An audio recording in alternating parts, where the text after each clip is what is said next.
Thank you all for tuning in to another wonderful episode of the Barrel Chat podcast.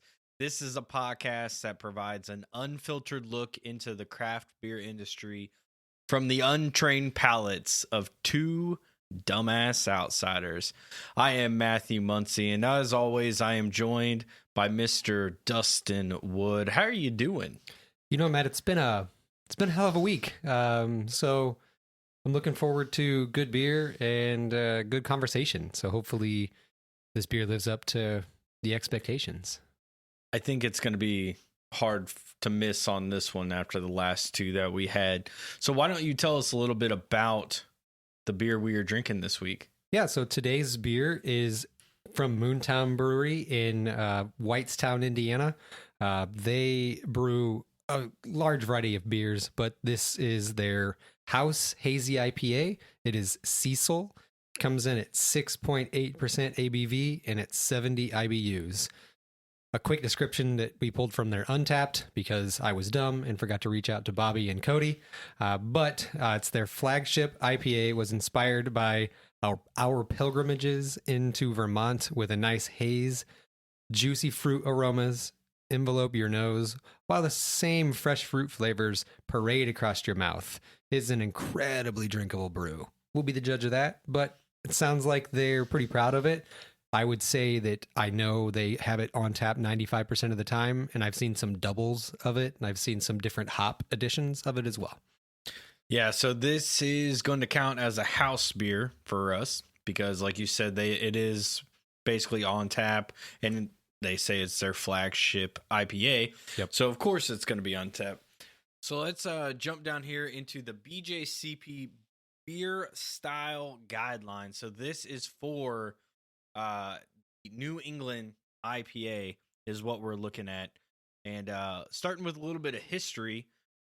So this one it's just an IPA. IPAs have been around for very long, but it's a beer style that originated up in the New England region. So think Massachusetts, Vermont, Maine, etc. Out where all the Patriot people live. And Alchemist was the one who kind of kicked this off with Heady Topper, which we've had previously in the first incarnation of this show. So many people believe that was kind of the original one, or at least the one that kind of really kicked off the popularity. You know, the New England's not that old. It's mid 2010s, 2010, like within the last decade is when it really got popular. And because I remember when we first started this show was around the same time that Indiana City was like really big on their hazy, like monthly releases. Yep, you would get like the 450 Norths of the world, Indiana Cities, and all of that. They were doing the hazy styles. For you Indiana folks that are listening, I think Zombie Dust came around the same time as Heady Topper. If I'm not insane, could be insane, but the idea was that like super fruit forward, like pale ale. Although they call it a pale ale, I think it's an IPA. I could see that. So overall impression is from the BJCP. You're looking at an American IPA with intense fruit flavors and aromas, a soft body, a smooth mouthfeel, and often opaque with substantial haze. Less perceived bitterness than traditional IPAs, but also massively hop forward. This emphasis on late hopping, especially dry hopping, with hops with tropical fruit qualities, lends the specific juicy character for which this style is known. Well, it hits every note that you mentioned here. It's got a ton of like stone fruit and like pineapple and maybe some papaya on the nose. It's just super fruit forward on the nose. Definitely hazy. Can't see through it. Has a nice mouthfeel to it. It's a little thinner than some I've had, but it does have that almost like pillowy mouthfeel, and it finishes with your fruit flavors. There's a little bit of hop bitterness, which I like, so it doesn't finish just bland like some of the others that I've had before. If you get some of those that just finish and have no bitter to it, it doesn't feel like a beer, and that's disappointing to me. But this little bitter bite at the end, I really appreciate. I'm 50-50 on the bite at the end. And to me, it's I guess bitterness makes sense. I always kind of think of it as like a little bit of a spice from the hops. And that one's always 50-50 with me, but I do like this. And I do have to agree, it really does match a lot of this. It's got the New England IPA mouthfeel that everyone's expecting. It's got the haze that, it does look it's very clean. Yeah, there's no floaties. I remember that used to be a huge thing that we had where you're just like, it's hazy, but it's like all floaties and it's haze, but it's milk. Yeah, exactly. So I do appreciate that. Definitely nice, hoppy. You get, like you said, you get all of that. The soft body, it's all there. So we're off to a good start with this one. Appearance, color ranges from straw to yellow, sometimes with an orange hue. Hazy, often opaque. Clarity should be not cloudy or murky. The opacity can add a shine to the beer and make the color seem darker. Any visible floating particulates, hop matter, yeast clumps are a fault. Hey, look at that. We just learned something. Nailed it. Medium to rocky meringue white head with high to very high retention. Okay, so the only drawback that I get here in appearance is it does have that like meringue color, but it dissipates super fast. Now, to be fair to Moontown, this is a can. I don't know what it would look like out of draft, but it looks like Matt's glass is retaining a little bit more head, which is weird because we alternate. He just swirled. Got it. Yep. So came thing. So I will give it that. Like you swirl and a lot of it comes back. But yeah, it when I poured it, there really wasn't much head. But as far as clarity, there's no, like we said, there's no floaters. It's opaque, but it's clean. And it doesn't have any like of the weird muddy characteristics that you've probably seen if you're a hazy IPA drinker. All right. Moving on down next, we have aroma. Intense hop aroma, typically with fruity qualities. Stone fruit, tropical fruit, citrus are the most commonly present. Reflective of newer American and New World hop varieties without being grassy or herbaceous. Clean, neutral malt in the background, potentially with a light, bready sweetness without caramel or toast. Absence of any malt character is a fault. Neutral to fruity fermentation character that is well integrated with the hops. A creamy, buttery, or acidic aroma is inappropriate. Any perceived alcohol character should be restrained and never hot. I don't think I've ever had a hot hazy IPA in general. I mean, I've had one, but it was a barrel-aged IPA, so I think that's a different world. Like, we had the Indiana City one, but it was like Yacht Rock or whatever they made an IPA that was barrel-aged. So, yeah, that makes sense, but like just in general, I've never had what I would consider a hot, like alcohol content-wise IPA. That would be interesting to know what that is. So I'm trying to see if I can pull, because I just want to know that I can or have the ability to do like malt or something out of this, but I am not getting any. That doesn't mean that as far as smell goes, it's not buttery, it's not acidic. It is fruity on the nose. It does have quite a bit of like awesome hop characteristics. It's not grassy or anything like that. Yeah, when it comes to the malt backbone of this, I don't think, one, I don't have the ability to pull that, but two, like I don't know if I've ever pulled that out of a hazy or in New England. Yeah, like there are certain there was that beer from, I think it was 18th Street, like the Phoenix beer that was like super malty IPA that, and I was like, man, this is my favorite kind of IPA, and then it was just like no one ever made those. But that's like the only time I can really ever remember getting much of a malt backbone that you would expect out of like a malty beer. Yeah. Otherwise, this definitely hits the notes of what it needs to for aroma. Yeah, it's strong. I cracked the can earlier and went, this smells really good. I'd say based on every other hazy IPA, including the ones like Heady Topper and what's the big one? Treehouse? Yeah, Treehouse, Trillium. We've had them all. That's what this reminds me of, is those beers. That's how I view it. And like the smell, the appearance, that's what it all says to me. So it's like, if those I don't remember much of a malt background, then I don't really expect much out of them. That being said, I think that Bobby and crew could probably turn into a treehouse if they wanted to, and this is what they wanted to brew all the time. They could probably crank out some award-winning ones for sure. It's got to be so boring at a certain point, though. Oh yeah, and that's exactly so. Later on in the show, I'll talk about Moontown overall, and we'll go into a little bit more detail there. Nice. All right, flavor. Hop flavor is high to very high. Reflects the same characteristics as the aroma. Emphasis on fruit.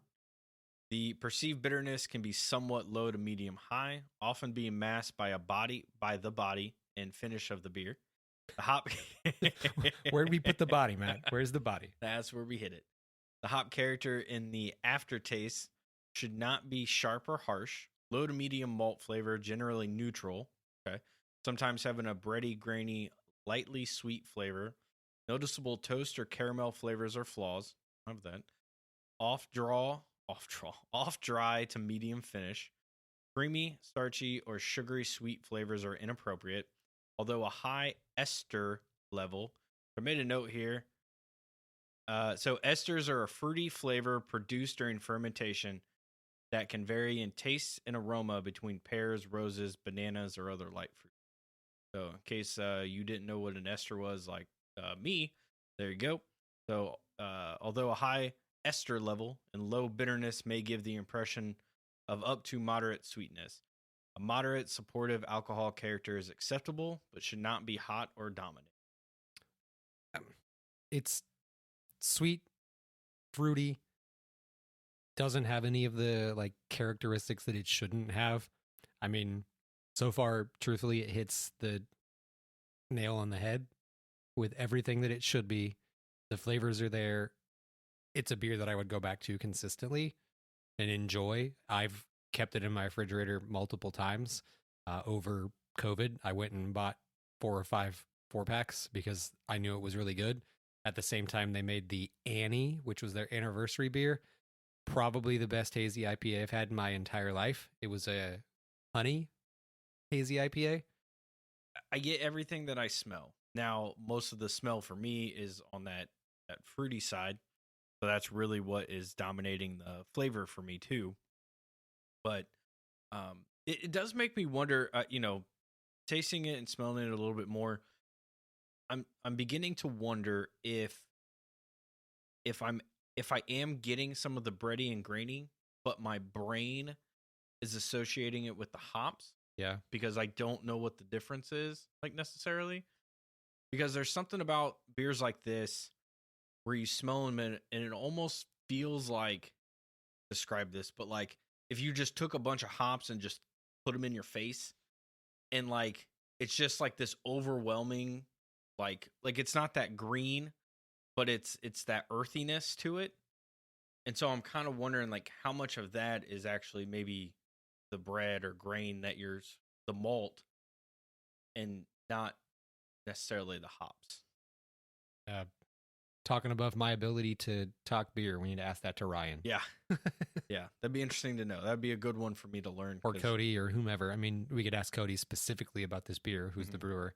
But I'm sure Ryan could talk to those general characteristics as well. But I do feel like, once again, like drinking this one, it tastes just like all. I'm not trying to say this in like a negative fashion or in like a highly positive fashion, but just as a way to kind of give examples, like it does just taste like the Indiana City hazies, which for the majority of them we thought they were pretty good, or your Trilliums or your Treehouse. Like they all kind of taste similar. Like obviously there's different hops and people do different things, and like with the Indiana City, like each release was kind of different, and same with like Treehouse and everything. But like for the most part, it does feel like when you walk in and you pick up a hazy IPA, there is an expectation that you have that this beer does meet. Well, it's an expectation that you pick up the beer, you expect it to be highly palatable, highly drinkable, potentially crushable with a scary side to that, because some of them are 10%, some of them are higher than that. But if you were to blind taste test this side by side with Treehouse Trillium, other half Monkish, you'd be damn hard pressed to decide which one was from Whitestown, Indiana. Yeah. Like to us, I know that there's a few things that we could pinpoint, like mouthfeel and stuff like that there is a little bit of a difference. But yeah, it would be very hard to be like, that's the one that's from Indiana. No, not actually New.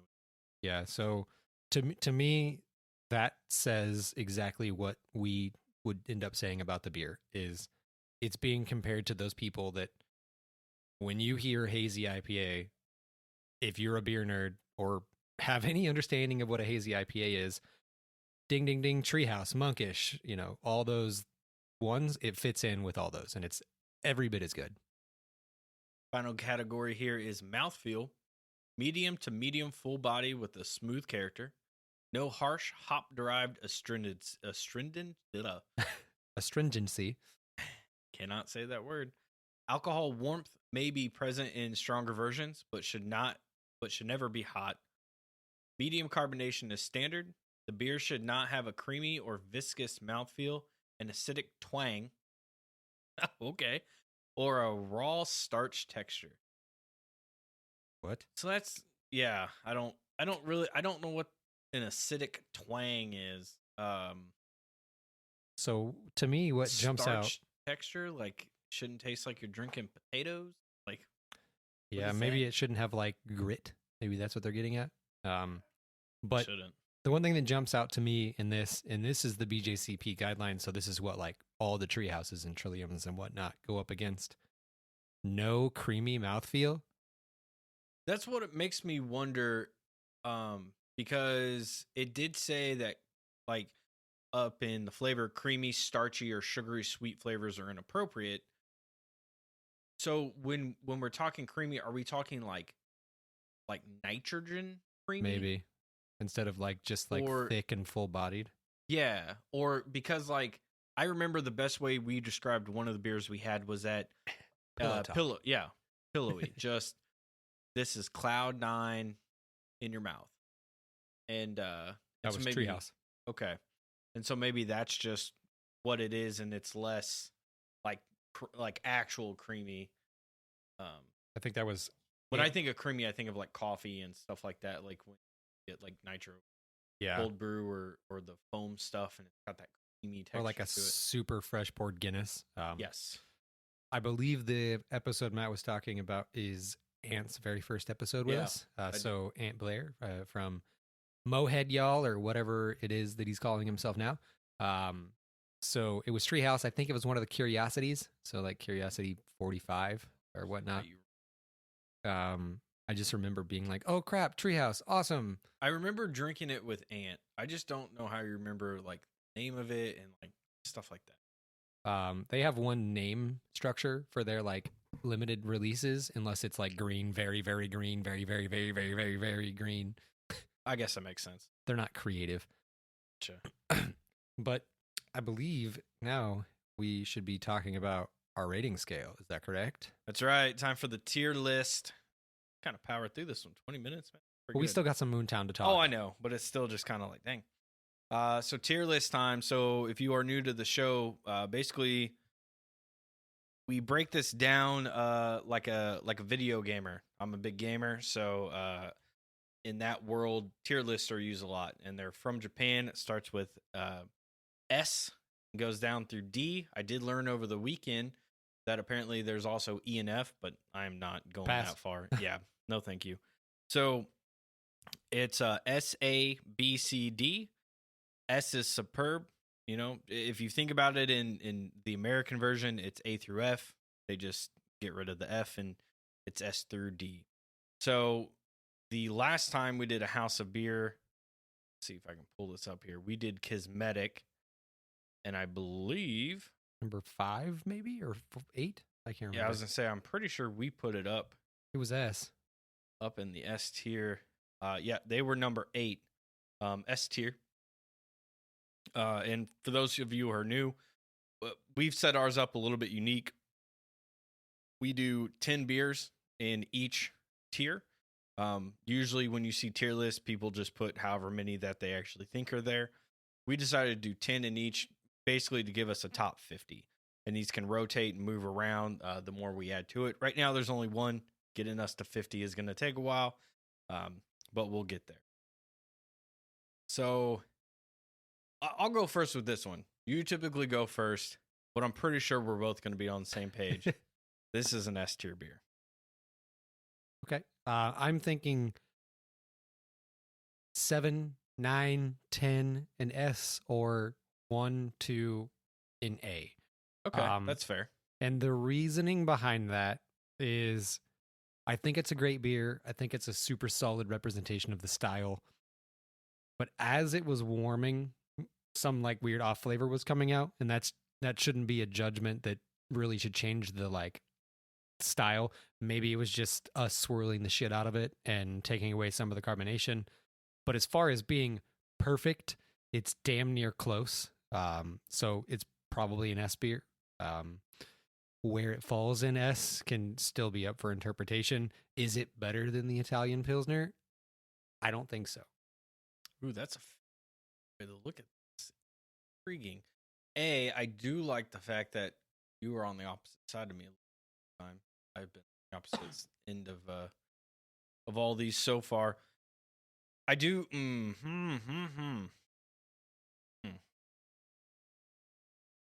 This is the downside to only having one beer to compare it to. I know, and then but then you put it there, but it is a true thing of like, if they were there, which one do you pick up? Which one do you say I want that more of? That's tough because I really like both. I've also been on a bit of a New England IPA kick lately, which does create a little bit of a bias. I do think Italian Pilsner edges it out. And I think in my brain, it's a little bit of an unfair advantage. And the reason being is I've never, or maybe I have, and Cosmetic is just the one that it is. I've never had like a top Italian Pilsner. Like, I don't know what grade A, top of the top Italian Pilsner is. And maybe it's Cosmetic. Yeah. You know, but we've had the best of the best, you know, in the beer world as far as a lot of people are concerned when it comes to New England IPAs. And it's like, how does this unfairly, but in a way, like if we had Treehouse on here right now, you know, that would probably be higher. Yeah. How does it compare to those, or at least those if they're giants. Still making, if they're whatever, still making them good. Whatever the world's best, or the like United States best is of the hazies. So here comes the like interesting part is, do you think this is 9, or do you think Cosmetic moves to 6 or 7 and this becomes like 8 or 7? I think I'd be all right at 9 or 10. Yeah. So just drop it at 9. And as we get more, it can go up or down on the scale. I do feel like maybe we should have just started at 1, 2. But then again, it doesn't drive as much discussion because it would just be like, well, it's number 2. Yeah. I think 9 is fair because it's good. It's one that presumably gets made all the time, which you don't see that, or at least I don't. You know, the breweries that we're going to, we're not seeing a house beer is a hazy, a New England IPA. We're in Indiana. Who is making that on a regular basis? Only these guys. Their brewing is impeccable. Like, you know, everything that we've had from them is usually really, really good. And it's like Cosmetic, but on a little bit of a larger scale. Yeah, they're a pretty good size. They're almost, it's almost like sticking to the German law. I can never remember what it's called. Rhein's, you know what I'm talking about? Rhein's something. It'll come to me after this show. Rheinsgeist? No, there was a German law, purity law for beer, and it's Rhein something. And that's what those two kind of remind me of, is like you're sticking with the basic ingredients and you're making those basic ingredients the best version of a beer. Yep. Instead of having to rely on all this crazy adjunct stuff to make your beer pop. Man, that's what, like, to me, that's what makes Moontowns and Kismetics and even Copacetic and all those that kind of jump off the mat, because they don't have to add adjuncts to make an insanely good beer. And that's hard to find, especially in Indiana, and it may be easier to find in other areas. So it sounds like S tier number 9 is where Moontown's Cecil is going to land. But just kind of a little backstory to Moontown, because it's a really cool place. It's a really unique back history. So Moontown's history, what a long, strange trip it's been, is what they say. But 1895, Whitestown Grade School opened. Also in 1895, a bur oak tree takes root on the Hutton Farm in Boone County, North Carolina. And the kind of the uniqueness of that is everything wooden in their building is made out of pieces of wood from that tree, which is really badass. It fell on like his parents' property, on Bobby's parents' property, and they turned all that into like the tables and the bar top, and anything like not gymnasium floor that you see in there is wooden is made out of that tree, which is really, really cool. It's one big ass tree. Yep, huge tree. Yeah. The kind of in the early 2000s, Moontown Brewing Company sort of starts home brewing. So Bobby and his team are, starting the home brewing process. 2015, they win some homebrew championships. They, after 120 years of life, that tree fell in 2015 also. So weird timing that happened with this brewery. 2015, they won a brew championship as homebrewers.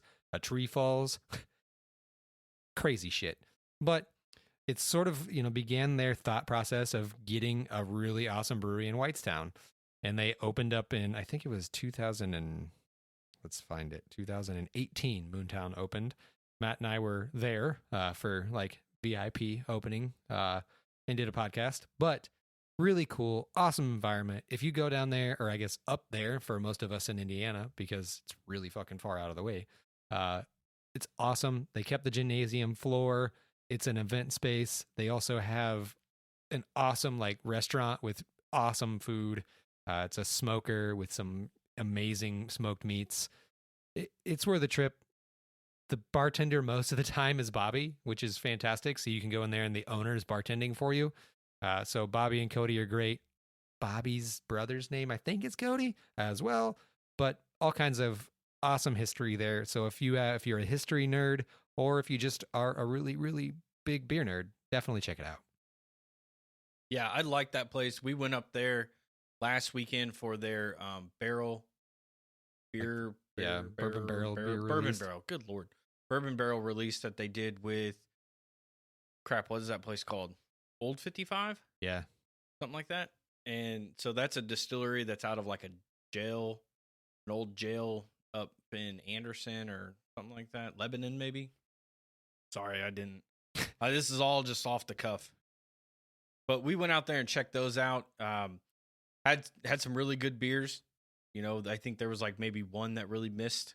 Had one super high S tier though. That barrel aged hef was stupid good. Yeah, and then there was one that you really liked too in the S tier. I can't remember what it was called, but yeah, we put it up on. Yeah, we had put it up on Instagram, and I think I may have deleted those photos, but make sure you follow us on social media. You can follow us one place, that is Instagram. We're lazy and just want to do one. Yeah, and mostly doing stories. So if you're gonna follow us, it's just at Barrel Chat.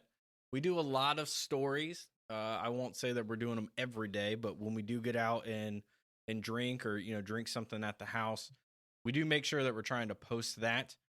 So we mostly try and post, like, the main ones is about the podcast and the episodes and stuff. But the other things we just post to reels, or not reels, but to stories. So, if you want to tell us if you've had the beers and stuff, we're here to comment. We're here to talk to everyone and stuff like that. So drop us a comment and give us a follow over there. Let us know what you think about the episode, what you think about the show. When it comes to telling us, hey, I like this show, leave us a rating on whatever podcast platform you're using. As I've been saying for the last couple of days, hit us with a 5-star if you actually really like the show. Hit us with a 4-star if you think this show sucks. But either way, that puts us up in rankings and puts us on imaginary lists that I don't even know if they really exist. But if somebody sees the podcast, maybe somebody sees it from Instagram, they're like, I'm gonna go check this out, and they see a 5-star rating, they're more likely to give it at least a listen. Hopefully it's a good episode that we actually perform well on. But let other people decide. So you could be like, 4-star, I hate this show. That's great. Think of it like Untapped. 4-star, I don't like IPAs. Yeah, think of it like Untapped, but go the opposite route. Outside of that, beer wise, if you got any beers that you'd like for us to try on the show, let us know. Just shoot us a DM or something on Instagram and say, hey, have you guys thought about doing XYZ beer? Try and at least make it something we could get here, like Total Wine or one of the breweries or something. You got a beer you want to share with us, we'll gladly take it, review it on the show, homebrew or not, and we'll try that out. Dustin, you got anything else? I don't know, man. You think you covered it all? All right. Well, with that, we are out of here. All right. Cheers, y'all. Cheers.